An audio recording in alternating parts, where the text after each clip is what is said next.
बिस्मिल्लाहिर्रहमानिर्रहीम। अस्सलाम वालेकुम। 9th क्लास के मैथ का लेक्चर है। एक्सरसाइज रिव्यू कर रहे हैं हम 5। ठीक है, क्वेश्चन नंबर 4 है।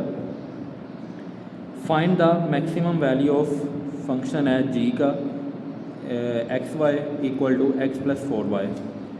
अब यहाँ पे हमारे पास जस्ट एक इनइक्वलिटी दे दी गई है और हमारे पास दो कंडीशन है, x greater than equal to 0 और y greater than equal to 0।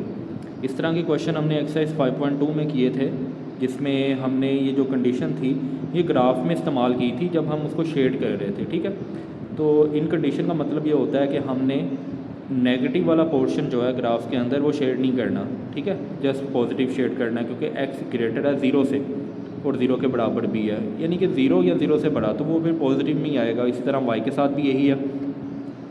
तो देखें ज़रा, सबसे पहले तो हम इस इक्वेशन की मदद से पॉइंट्स निकाल लेते हैं।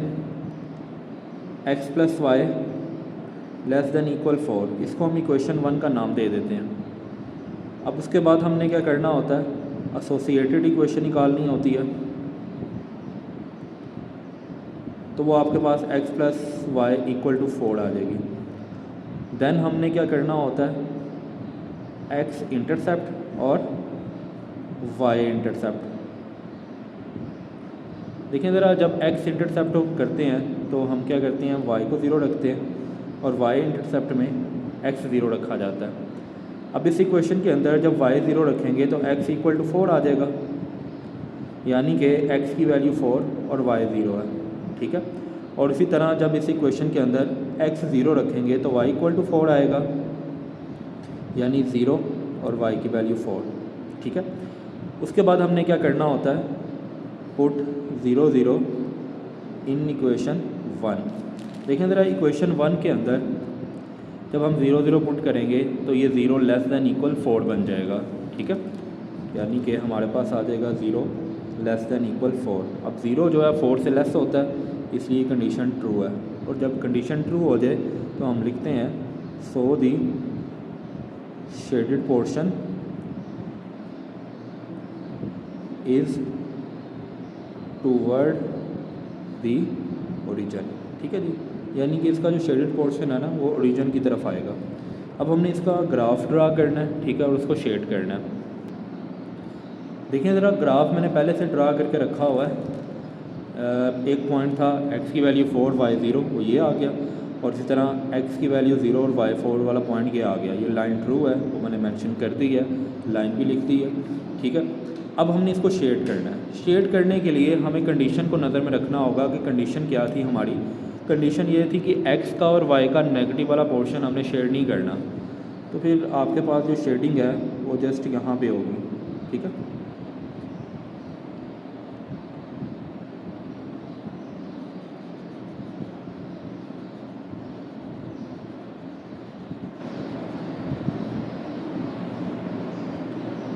तो ये हमारा ग्राफ शेड हो चुका है। अब हमने इनके कोऑर्डिनेट पॉइंट्स ढूंढने हैं इस ग्राफ के। देखें ज़रा, शेडेड पोर्शन ये यहाँ पे आ रहा है, क्योंकि ये ओरिजिन है, ओरिजिन में 0 0 होता है, एक 4 0 है और एक 0 4 है। तो इसको मैं एक साइड पे पहले लिख लेता हूँ कि हमारे जो कोऑर्डिनेट पॉइंट्स हैं वो ये 3 आ रहे हैं जी। ठीक है, अब इस फंक्शन के अंदर हमने इसको ऐड करना है और इसका मैक्सिमम पॉइंट ढूंढना है कि ये मैक्सिमम है कहाँ पे जी। ठीक है जी, तो देखें ज़रा, सबसे पहले तो हम इसमें 0 0 पुट करेंगे, x 0 और y 0, 0 और y भी 0। ठीक है, तो ये हमारे पास 0 हो जाएगा। उसके बाद दूसरा पॉइंट 4 0 पुट करते हैं, x 4 है तो y 0, 4 प्लस और ये 0। अब देखें ज़रा, 4 और ये 0 इज़ इक्वल टू 4 हो जाएगा। उसके बाद थर्ड वाला पॉइंट जो था वो था x की 0 और y 4, वो पुट करना है। x की वैल्यू 0 और y की वैल्यू 4, तो ये 0 ख़त्म हो जाएगा, 4 4 था 16 आ जाएगा हमारे पास। तो देखिए ज़रा, इस फंक्शन की मैक्सिमम वैल्यू 16 है, वो किस पे आ रही है, 0 4 पॉइंट पे। तो हम लिखेंगे the function is maximize at 0 4। ठीक है जी, ये इसका आंसर होगा। क्वेश्चन नंबर 5 है, इसमें हमने मिनिमम वैल्यू निकालनी है। फंक्शन हमें f से शो करवाया गया, ठीक है, और दो इक्वेशन दे दी हैं इनइक्वलिटी की सूरत में, ठीक है। और कंडीशन वही वाली है जो रिपीट होती है बार बार, वही हर क्वेश्चन में ये कंडीशन है, तो यही वाली कंडीशन होगी हमेशा, ठीक है जी।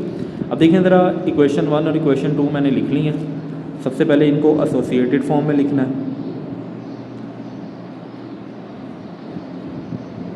एसोसिएटेड इक्वेशन कैसे होगी, x + 3y = 3।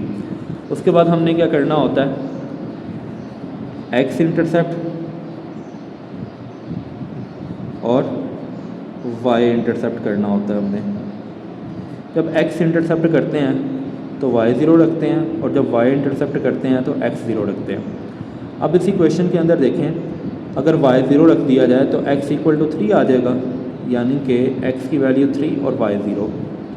इसी तरह जब x 0 रखेंगे तो 3y = 3 हो जाएगा, और 3 इधर आके 3 से डिवाइड होगा तो y = 1 आ जाएगा, यानी कि x 0 है तो y 1 है। उसके बाद हमने क्या करना होता है, पुट 0 0 इन इक्वेशन 1। देखें ज़रा, ये इक्वेशन 1 है, इधर भी 0 ये भी 0, तो 0 > 3 आ जाएगा। ये आपके पास आएगा 0 > 3, और 0 3 से ग्रेटर नहीं होता, तो इसलिए कंडीशन क्या है, फॉल्स है। तो जब कंडीशन फॉल्स हो तो हम क्या लिखते हैं, सो दी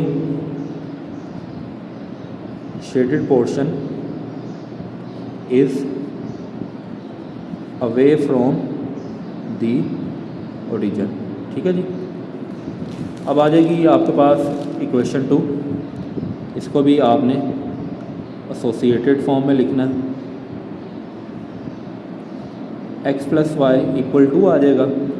उसके बाद x इंटरसेप्ट और y इंटरसेप्ट। जब x इंटरसेप्ट करते हैं तो y = 0, और जब y इंटरसेप्ट करते हैं तो x = 0। अब इसमें जब y 0 रखेंगे तो x = 2 आएगा, यानी 2 और 0, और इसी तरह जब x 0 रखेंगे तो y = 2 आ जाएगा। इसका मतलब है x 0 है तो y 2, ठीक है जी।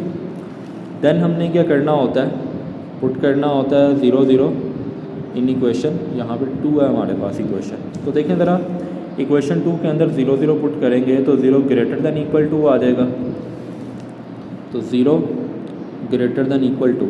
अब 0 2 से ग्रेटर नहीं हो सकता, तो इसलिए ये भी क्या है, फॉल्स है। तो जब कंडीशन फॉल्स हो तो हम लिखते हैं so the shaded portion is away from the origin, ठीक है जी। तो अब हमारे पॉइंट्स निकल आए हैं, अब हमने इनका ग्राफ ड्रा करना है, ठीक है। देखिए ज़रा, ग्राफ मैंने बना के रखा हुआ है। पहली लाइन जो है उसका एक पॉइंट था 3 0 और दूसरा पॉइंट था 0 1, तो ये इसको मैंने लाइन के ज़रिए मिला दिया। और जो दूसरी लाइन है उसका एक पॉइंट था 2 0, यानी x 2 है और y 0, तो वो यहाँ पे आ गया। और दूसरा पॉइंट था 0 2, यानी x 0 y 2, तो इनको भी मैंने लाइन के ज़रिए मिला दिया। ओके, अब चूँकि दोनों लाइन फॉल्स हैं तो इसका शेडेड पोर्शन थोड़ा सा टेक्निकल आप होगा।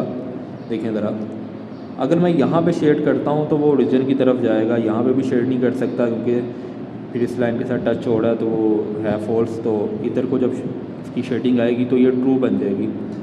तो हमने इसको यहाँ पे शेड कर लेते हैं, जस्ट ये पॉइंट, ठीक है जी, ये इतना पार्ट, जस्ट इतना पार्ट शेड होगा हमारा। अब आगे भी मज़ीद कर सकते हैं, लेकिन चूँकि हमने नीचे नहीं जाना तो इसलिए फिर यहाँ तक हमारी मजबूरी है करना, ठीक है। और लाइन के साथ टच होना लाजमी है, यानी ये वाली लाइन के साथ, तो इसलिए फिर यहाँ तक ही आएगा।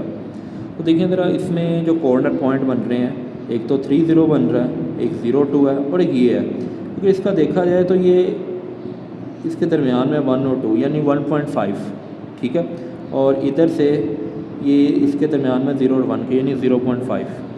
तो जो हमारे पास पॉइंट बनेंगे वो आ जाएंगे आपके पास जी 0 2 3 0, और एक जो बन रहा है ना हमारे पास x की वैल्यू 1.5 बन रही है, उसको हम 3/2 लिख सकते हैं, 1.5 ये होता है। उसके बाद 0.5 को हम 1/2 लिख लेते हैं, ठीक है। अब हमने इस फंक्शन में चेक करना है कि मिनिमम वैल्यू कौन से फंक्शन से आ रही है। तो देखें ज़रा, सबसे पहले हम 0 2 रखते हैं, x की जगह पे 0 और y की जगह पे 2। तो देखें ज़रा, ये 0 हो जाएगा और ये 10 इक्वल टू 10 आ जाएगा।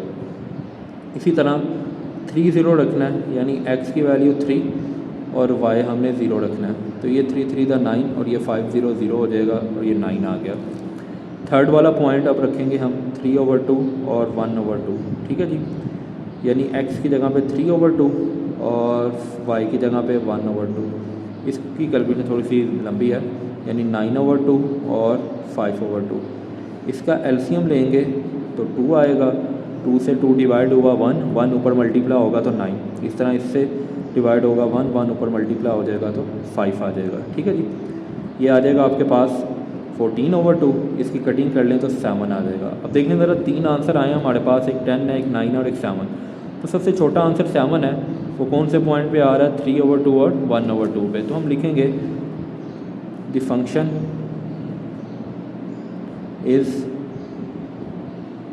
मिनिमम एट 3/2 और 1/2, ठीक है जी। ये इसका आंसर है। उम्मीद है आज का लेक्चर आपको समझ आया होगा। अल्लाह हाफिज़।